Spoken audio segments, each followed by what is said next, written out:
Hello, everyone, and welcome to another episode of The Aftermath. My name is Ian, and welcome. I have Dylan and Ethan here with me. I didn't know you pushed the record button, so I'll say it now. All right, Dylan, I'm going to let you do the describing on this one a bit more. Normally I do it, but I think that you might have, I don't know, you're the movie buff here. You might have seen it more than, you've seen it more than one time. I think that already gives you more qualifications to describe it. Hello. This was mine and Ethan's first trek through 2001: A Space Odyssey. As it always is for me. There's almost no movie, except for I think Back to the Future is the only movie that we've watched on this podcast that I'd already seen before. Every other movie has been like, oh yeah, no, I don't know what the hell's going on. I've never heard of this one. I've heard about this movie, and I thought that it was kind of like a I've heard of the movie. I knew nothing about the movie. Right. I've heard a whole lot of stuff about it. I heard that it's like a space movie. Mm-hmm. I heard that it's like a classic movie that everyone loves. Oh, yeah. But I never quite knew what it was. And I thought it was, in my mind, I thought it was just kind of like a Star Trek type thing, but like a more not so futuristic version of it, where it's like we all go to space and then we find crazy stuff and it's, oh, wow. Yeah. But instead, monkey. I didn't give you permission to absolutely bend space and time around the last. I don't need your permission. Yes, you do. Before I have pizza and chill out and watch a space movie, and then of course get invested in characters and stuff. This wasn't Star Wars, man. This is Trip Wars, dude. We're tripping. I was on board with the movie until the last probably 10 minutes, and then I was like, "What in the absolute frick is going on here?" Well, to be fair, in that case, if you put it that way, you were on board with the entire movie. There was an acid trip at the end. Like, someone thought it'd be nice to take a lovely jaunt around the space-time continuum. Apparently, this one, looking it up because I always look it up after I watch the movie. Yeah. Apparently, this thing won or was nominated. I think it won awards for its visual effects. Because I mean, at the time, those VFX were nice. And that's what I was gonna say about the whole movie. I left my water way over there. I'm gonna get right back. Go ahead. This whole movie feels like it takes its sweet time. Oh, yeah. Where it just sits there. I was using the word camp, but I think I'm using that word incorrectly because it's in like used in rom-com movies. Methodical is what you're looking for. I wouldn't say methodical. I would say, I mean, you're probably right, but I think it's just plodding. You can say it. It was slow, but I liked it. It's slow. Well, it's not slow. It's like there's a word I'm looking for, and I can't quite think about it.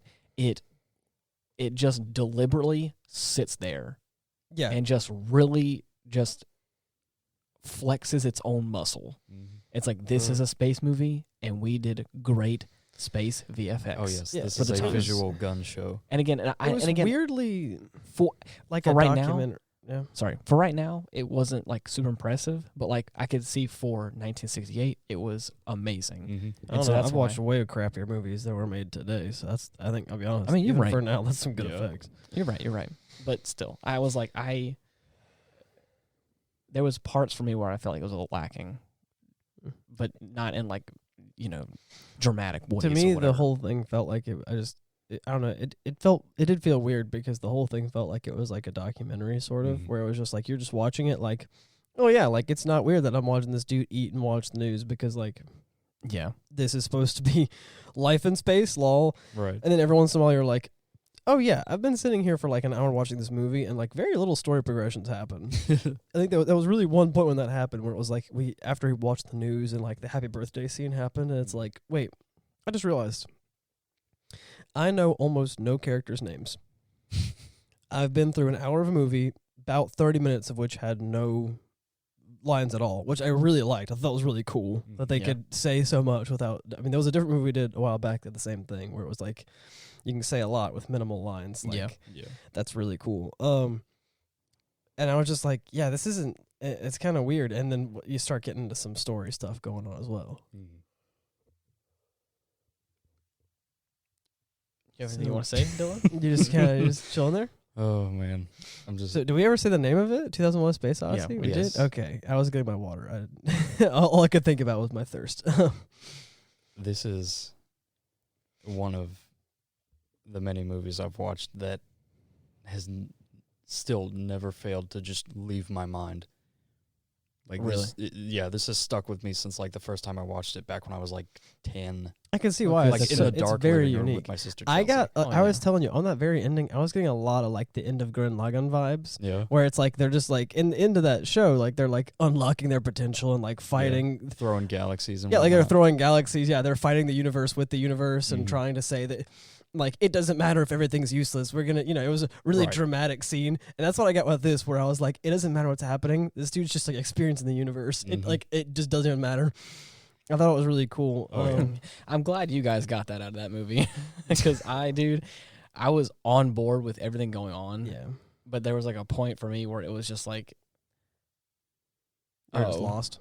Not lost. I understood exactly what was going on. There's a point where like he meets the last monolith and starts going through space and time, and I was like, oh, so we're just gonna like sit here and trip balls and watch colors form into existence for what felt like an hour, and then it was just and then I don't know. That felt kind of true to the whole movie though, because they were this whole movie they've been flexing some of that VFX. Oh, and they you're did right. that really well You're with that one. I think it was just that one felt. I guess there were a few that felt not as good as other ones. There was also a few that felt kind of drawn out, where it was like, oh, this one was neat, and we're still looking at this, galaxy thing. But I don't know, kind of that entire sequence after he meets the third monolith completely encapsulates cosmic horror for me.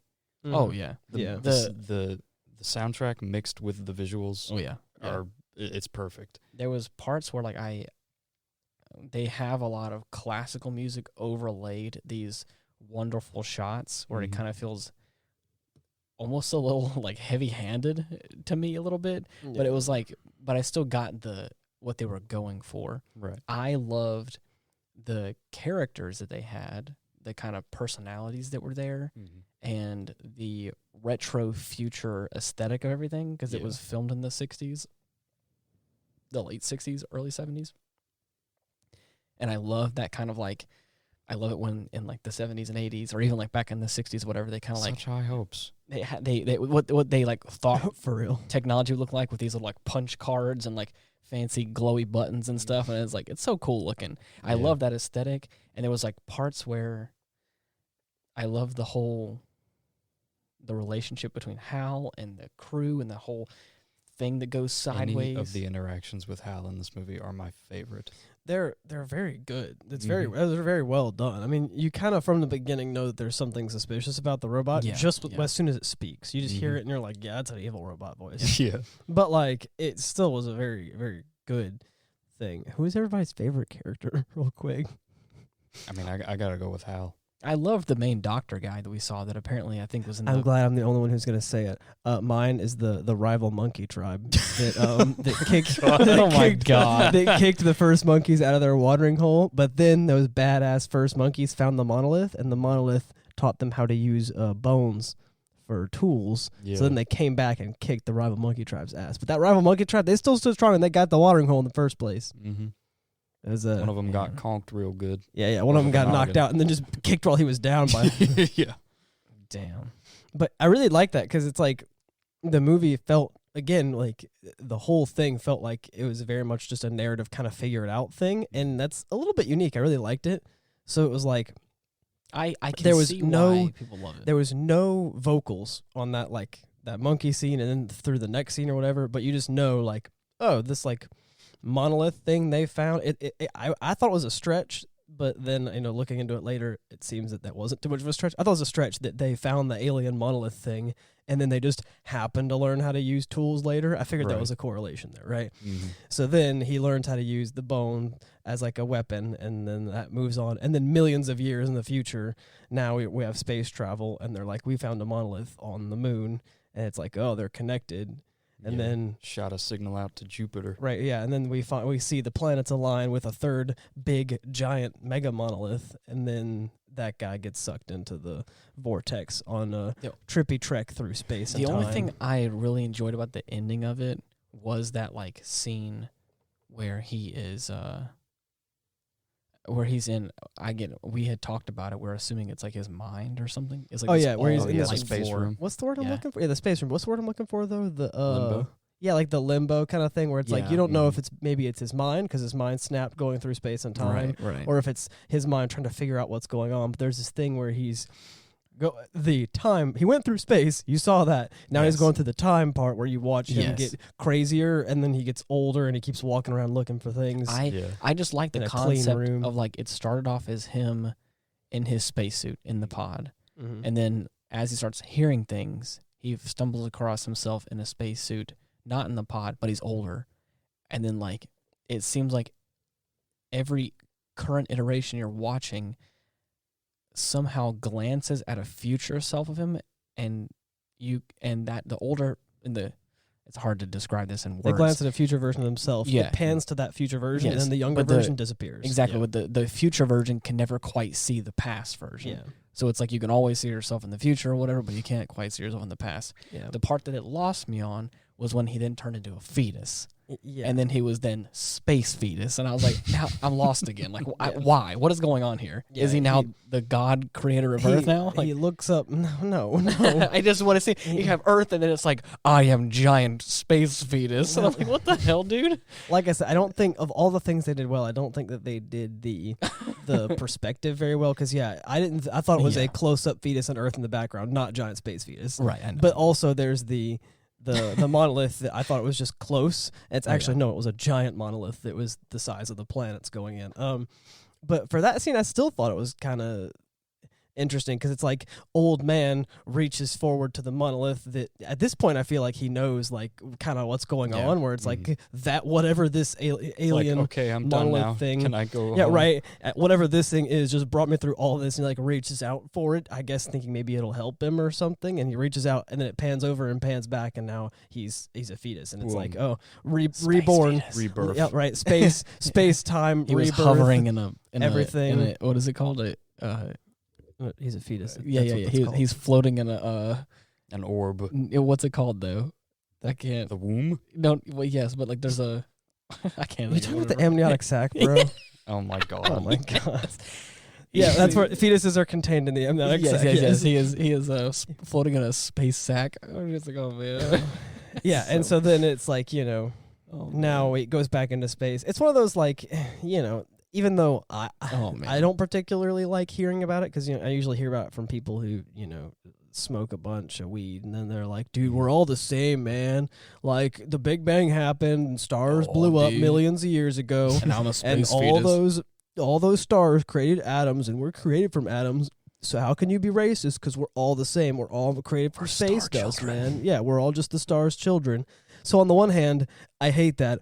That doesn't mean that I disagree with them necessarily, because if we're going by all of that logic, then it's true. We are all star children. Yeah, we got some star stuff in us. Right, yeah. Star stuff. So whenever I'm watching this movie and then there's the space fetus, I'm like, oh, this is an interesting take on the whole space time and the fact that we're all the same somehow all. It's cool, but also like, whatever. I thought the rest of it. I thought the rest of the movie was a little bit cooler, but okay, right? Because I do kind of agree. As much as I liked everything, the very end I was like, oh yeah, space fetus, star child, lol. At the very end, I was kind of like, meh, but I still thought it was a good ending. You know what would have made this movie better? Weed. Xenomorphs. Oh, God. If this was some crazy, existential offshoot of the Alien franchise, I don't know what I'd think. There was, I think, only really two solid, horror moments where I was like, oh, this could be, very loosely classified as a horror movie here. Mm-hmm. The first one was whenever... Man, I'm telling you.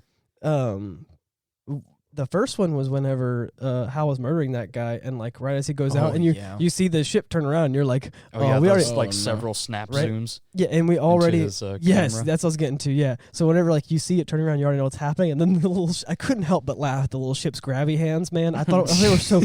I was stoic because with this movie, it's so good, but you just have to sit and just watch it. You can't really think too much for a while. You just have to let it try and explain itself, and just kind of suspend your just kind of soak it in. In it. Right. Yeah, and just kind of soak it in because whenever you don't ask some questions and you just try and figure it out and hope that the movie explains it, I feel like you kind of make better connections. Mm-hmm. But once you kind of let yourself get confused by it, you're kind of overthinking it, I think. Right. And so, but I couldn't help. I was really quiet as much as I could because I was just trying to soak it on. But I couldn't help but just laugh and mention the grabby hands every time I saw them. The little space grabby hands, right? Me when I get you. So then you see it turn around and lower the hands, and the next scene you see is Frank. Is Frank just freaking hurtling end over end into the galaxy, trying to grab at his O2 Currently tubing. Suffocated. Yeah, his O2 tubing is severed, and you can tell. So he's grabbing Severed. He got severed O tubing. My arrow is not working. Oh goddamn sterity! Help me. Yeah, so he's trying to get his tubing all figured out, and he realizes, so he's tumbling away, and then the robot Hal is just like, tumble the thing too, and does that. Mm-hmm. But then right as he like goes off frame, and you know what's happening, it does a several jump cut zoom in on Hal's face. It's just like, it doesn't say anything, no noises, no nothing, but it's just you see that and you're like, oh no, and the next thing you see is dead man, and you're like, oh man, it was just very like. Oh, it kind of gave me chills. It was pretty cool. Oh, yeah. The part that kind of freaked me out was, again, that, like, limbo scene like we're talking about. Oh, yeah. It was, like, the sounds, the track, which is kind of unsettling, all that kind of stuff. And then, of course, the rapid kind of camera cuts, and then himself disappearing and meeting himself. It's like, it was really unsettling. That was very, the ending of the movie for a lot of things that were going on. Like, whenever he's first going on his, like, space, jaunt. His time trip, I guess we'll call it. Trip. He every a lovely stroll every like through 30 time. seconds, because that's like a 5-minute long scene solid.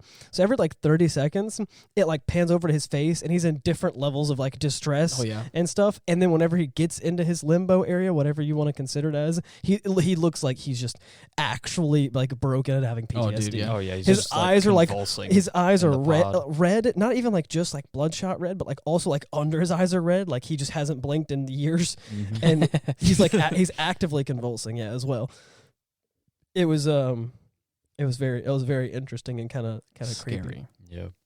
I only have a few notes because I didn't have time to look at my notes, and I didn't want to miss something. I felt like that constantly. Where's Sam Dillon? I was going to say one thing I really wanted to mention. This one track that plays consistently throughout the entire movie is what I like to refer to as the choir of man. Yes. I don't know. Like that entire like orchestra level choir just going so hard. It's every time the monolith happens. Yeah, they were and it's creepy. very unsettling because they're very dissonant. Oh yeah, it's not like a very nice unison chorus. They're all kind of, and it gets increasingly. Like, that was one thing, that the audio of the movie compared to the audio of all of the musical scenes, that was dissonant. Like I'd be sitting here and I would be able to just like hear everything just fine, and then the musical scenes would go and they would just start amping up, and I'd be like, why is this suddenly so much louder than the rest of the movie?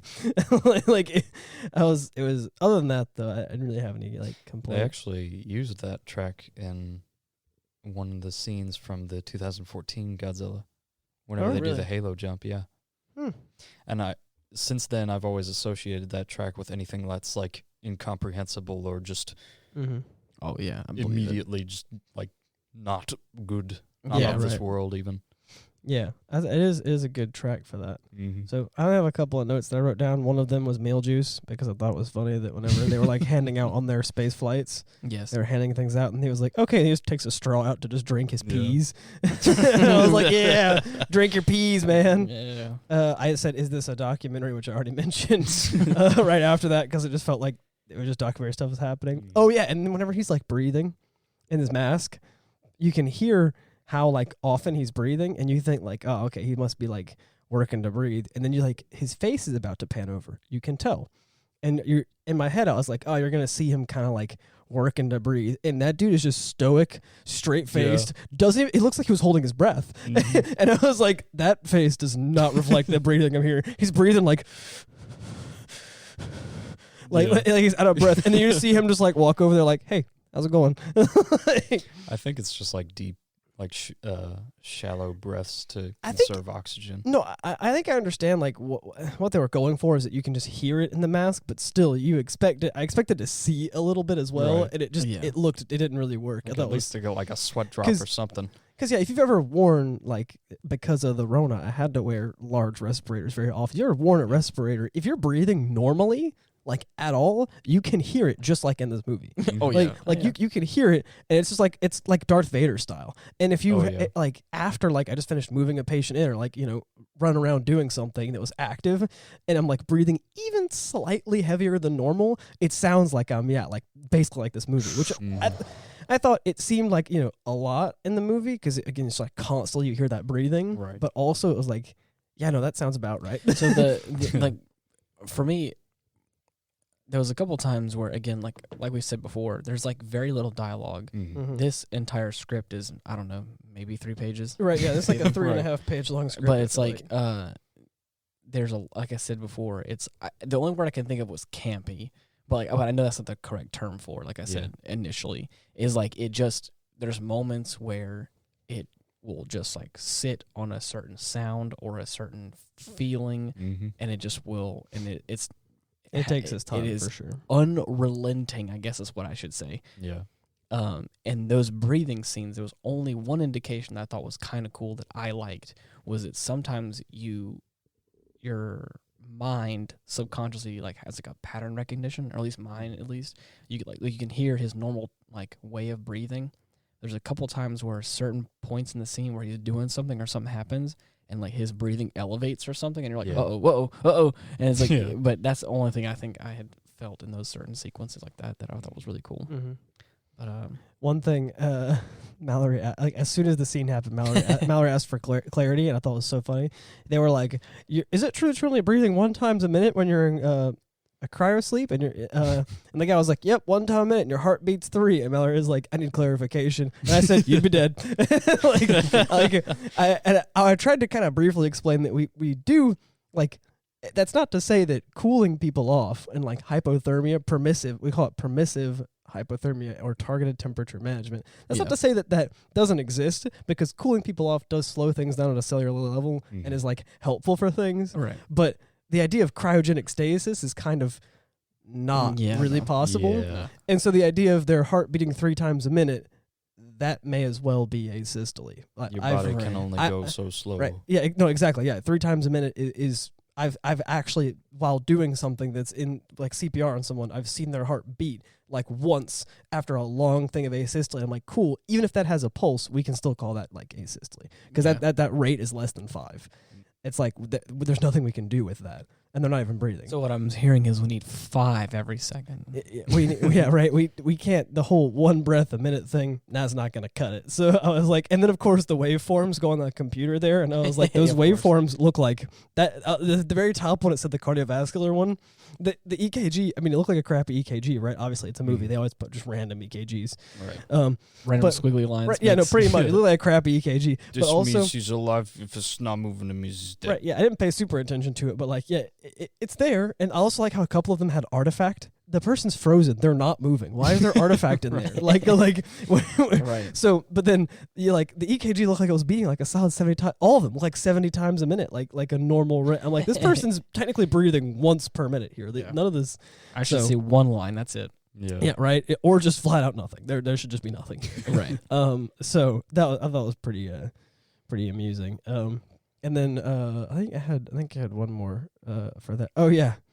That was just his acid trip scene, which we already talked about. Oh yeah. How did you hear about this movie? Like, when was the first time you saw about this movie? The first time I saw it was back when I was 2001. I say I was 10 when I first saw this. Wow. Yeah. Right. It was way back in the old house, like before the flood and everything. Yeah.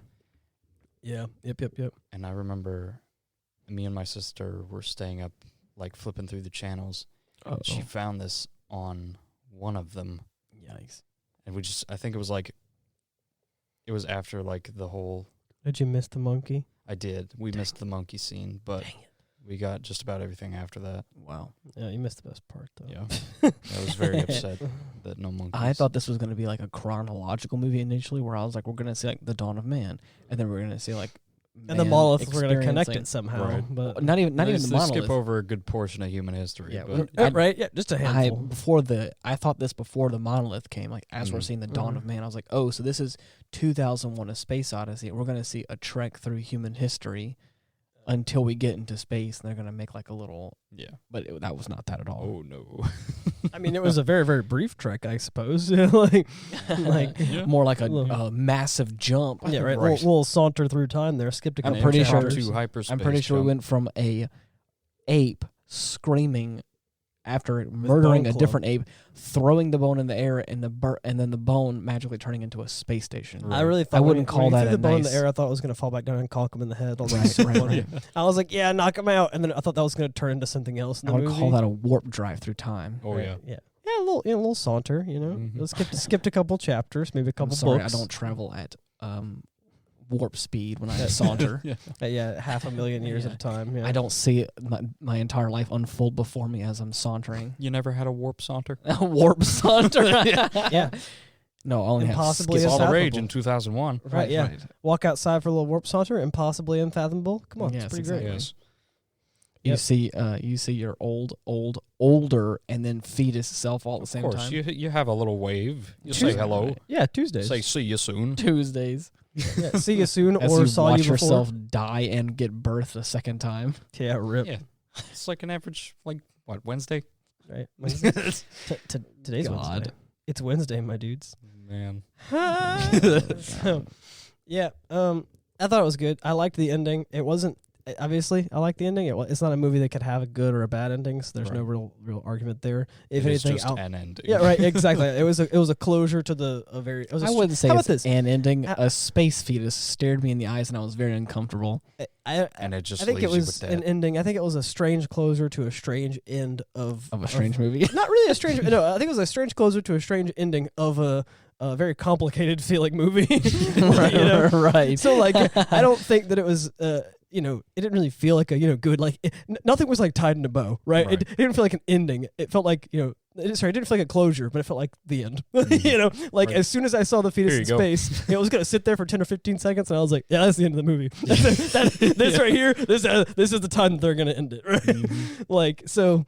I don't have any complaints about it though. It was strange, but you ever seen those memes where someone's like, "Let me show you how to draw a rabbit," right? And then they draw a little circle and they draw two little bitty makeshift eyes, and they draw a rabbit in the middle, and then we're sort of they just do a little nose, and then you can't forget to do shading, and of course it cuts to this fully rendered 3D model of a rabbit. A rabbit.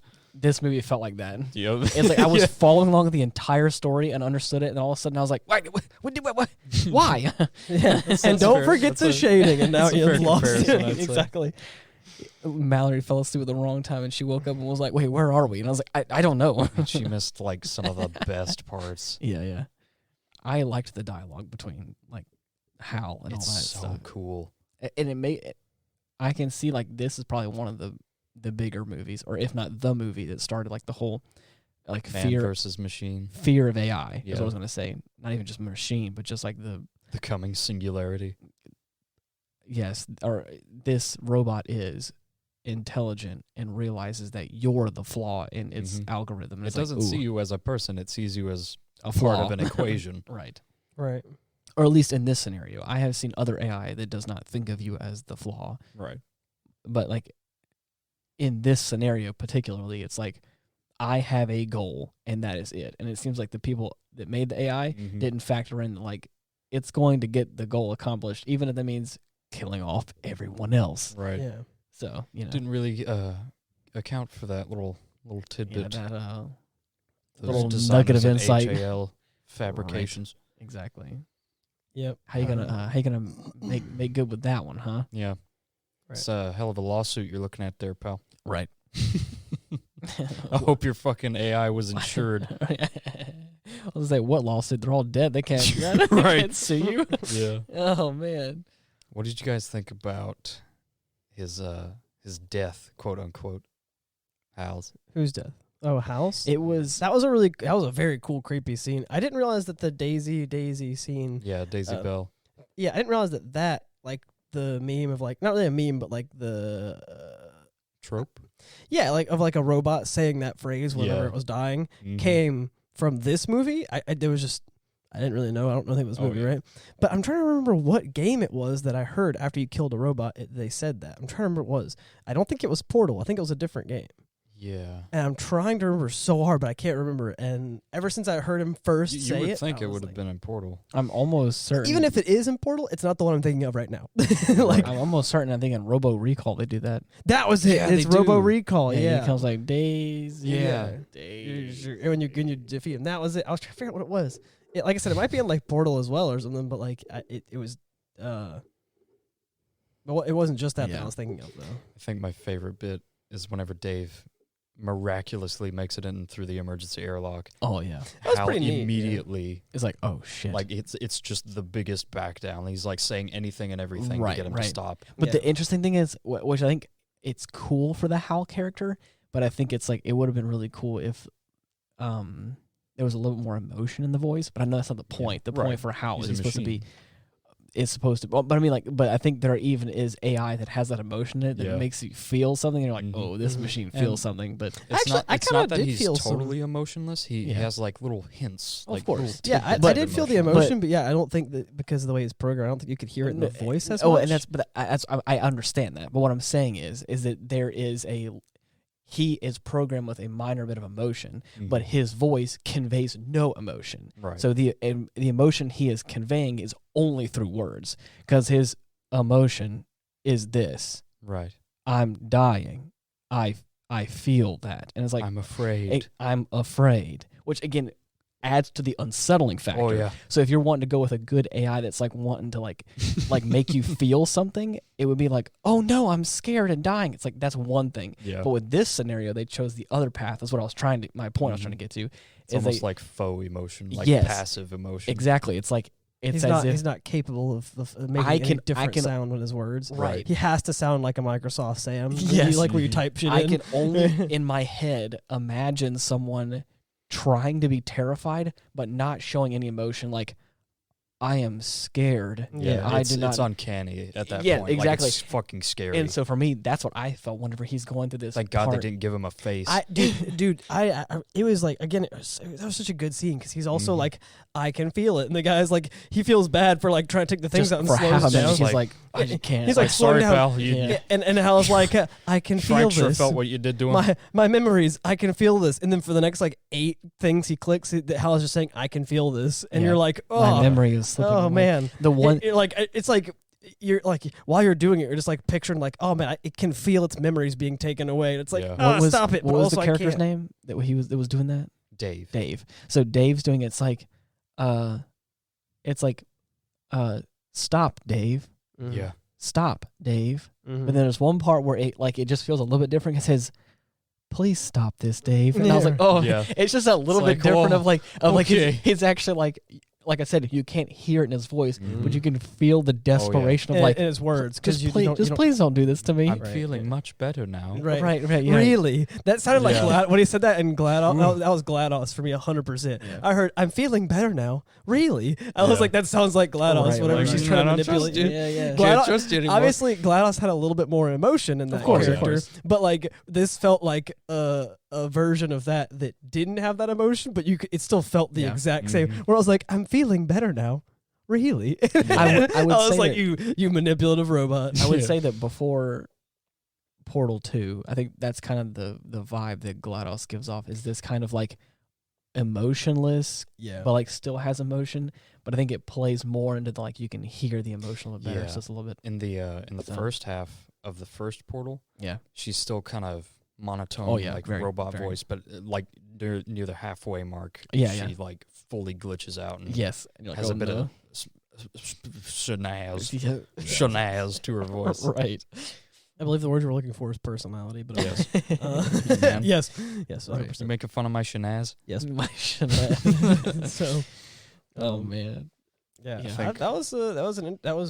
happy that whenever I looked at a list of movies and I found so many options we could watch today that I was like, I kind of want to watch this one, and I'm also happy that Ian was like, yeah, sure, I'm cool with that. Yeah, because this one, I don't think this one's gonna get my Hall of Fame list like something like The Great Escape did, where it's torn with Horse Sense and and Gladiator and stuff like that. Where I don't think it's going to be up there with it was Fight Club. Gladiator was good too, but it was like Fight Club and like Horse Sense and now The Great Escape, where it's like these movies that are just too good for their own good. I don't think this movie's up there with those, but I also really enjoyed it. Yeah. I completely forgot how good freaking Gladiator was, dude. Yeah. Dude, I think the reason why I couldn't count it is because we did Gladiator last year, technically. Yeah, you're right. And so I didn't count it for this year's little Hall of Fame thing we're supposed to be doing. But I think we did a nice little top 10 list. You're right. Yeah. And so for whatever we're voting, I don't know what the awards are, but I know that Fight Club, Horse Sense, and what was the last one I mentioned earlier? Like just The Great Escape. The Great Escape. Mm-hmm. Those were three that not only were good movies, but they're ones that I would just easily, effortlessly rewatch and would just get lost in. I can't stop thinking about them. They're so good. All of them were so good. But and by the way, by me not being 100% on board with this movie doesn't mean that I don't like it. Right. I still really enjoyed it. I'm glad that you both at least enjoyed it. I enjoyed it. Viewing. It was really fun. I can see why it probably won so many awards. Again, for 1968, it was has fucking amazing visual effects. Mm-hmm. Yeah, and I can see why it's a classic movie that people love so much.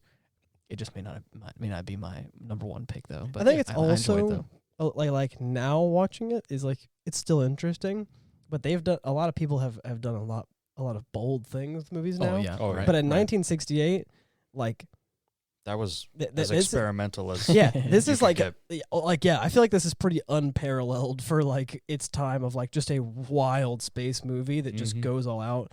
And right. Especially before Star Wars. Yeah, right. Because Star Wars was 77. And I'm I really feel like that's pretty. It's pretty. And pretty I good for that. Also thought it was funny. This movie came out. I keep saying 68, and I'm pretty sure I need to fact check that though. But it's we went to the moon in 69, so it's that's crazy to think that this movie came out before we even had men on the moon. Right. So they were looking for a monolith. Don't worry. Yeah, exactly. It's I saw this in a movie once. Let's check these craters. Trust me, we gotta dig a hole about 40 feet deep. Moon's on. Next stop, Jupiter. If you start hearing a crowd of voices singing in dissonant tones, you know we're close. Oh yeah. And don't be scared. I mean, you should be scared, but don't. Yeah. Once the choir of man announces you're coming. Once in unison, all of our heads start ringing, then we gotta run. Oh yeah. Right. Only then though. We're good until that moment. Right. Don't take pictures in front of it. Right. Yeah. It doesn't like cameras. It's shy. It'll blow all of your heads up. Shy. It's a shy monolith. Well, this was a fun one. This was a good one. Yeah. I feel like we got to touch on just about everything. That's good. Yeah, pretty much. Good. Pretty much. You guys want to talk about anything else? We kind of just went right into this episode this week. I mean, yeah. I'm just glad we got to watch it. I mean, yeah, you're right. That's one that I forgot I even had. Yeah. If I'm being honest, it was just sitting on the shelf for the longest time. Right. But glad it got to stretch its legs. Nice. You got anything you want to talk about? Yeah. What are you thinking about for next week? I know. I saw. I think I grabbed a few. I'm trying to remember all the ones I grabbed. I know one of them was Patch Adams. Yeah. I grabbed. I was like, that's on the list for next week. We've been mentioning. Was it the Robin Williams one? It's it's a Robin Williams. Yeah. I've watched that. Is that the one where he's like a no spoilers. Back Alley Doctor. Yes. Yes. Oh, it's such a great movie. Not gonna say nothing. Right. Well, I'm down for watching that one. And even though it wouldn't be your first time, I'm down because I found it and I was like, oh, we're almost done with the collection of Robin Williams movies, except for Aladdin. Right. But we can watch that one any day. That one, and then what was that one? Good Will Hunting. Yes, yeah. Good Will Hunting is one that I have yet to grab. Another Robin Williams. Oh, in that case, that we could try and find that one and put that on the list. There was a couple more that I grabbed though that were oh yeah, Gremlins was one of them as well. Yeah, that's one that I've heard I've heard a lot about. Everyone knows about it. Yeah. It's one of those movies where again I could not tell you the first thing about it. Never seen a scene in the movie. Don't know anything about where it even takes place or what time it is. But I do know that you don't feed them after midnight. That's what I was gonna say. You don't. That's one thing you don't have to. And so that's why I was like, that makes that instantly. If for a movie that's like that, right? It's same with Star Wars people. People who know nothing about Star Wars, absolutely nothing, never heard of anything about Star Wars somehow in their life. Yes. They just haven't. They still somehow know, may the Force be with you. Right? Yeah. So or that Luke, I am your father. Yeah, right. Yeah, or that scene's wrong because he says, no, I am your father. Exactly. It's the wrong scene. So it's the same thing, or Run, Forrest, Run. I've never seen Forrest Gump. So like I know that phrase. Yeah. So you know it's a cult classic Yes, of if you course. have those lines. So I was like, Gremlins needs to be up there as well. Yeah. Another one you had picked up was Napoleon Dynamite. Yes, that was also. I did pick that one up. That was God. like more of a comedy one. Mm-hmm. If we want to do a little fun cast. Yeah. I had jokingly said Iron Giant because I've never seen it before. Oh, are you jokingly, bitch? We're watching that for sure. It's too You late. kidding me? Oh man, dude. So we can look into those then. I have a couple on the list now. Watch us next week, because now that we brought up a list of movies we could watch for next week we're going to watch something completely different from all the items. I want you guys to all at home write down all those titles and then scratch all them out. Yeah, we're be gonna do prepared to be totally disappointed. And then what you're going to do is you're going to pick a totally separate movie from everyone on the list, Right. and that's the one that we're going to read your mind, and that's the one we're going to pick next week. Guess right. So Win a prize. you know what that Right. prize is? A pat Us on the doing a back. podcast because you read your mind. Right. Yeah. That's it. You're welcome. You don't actually get a prize. We're broke. Anyways, thank you everyone for tuning in and listening. We all really appreciate it. It's we all enjoy doing this podcast so much. I cannot even begin to tell you. Space. I just recently today got to kind of show off our podcast to some of the people I work with because they were actually interested and were asking really? questions. Yeah. Space. So if you guys are listening out there, you guys know who you are. Just got thanks a for chance. tuning in, you bunch of palookas. I just got a chance to like show them how everything's kind of set up and stuff, and they were really impressed. And I was like, "Well, we all been working hard at this." So, but if you Is that your impression of the Space Corps from Portal 2? Kind of, Ethan? yeah. I tried doing the one where he flies by the camera. I don't know if it worked. It's his favorite movie. I tried. So, if you guys are looking for us, we have a link tree /Ian Wolf. You can find all of our links there.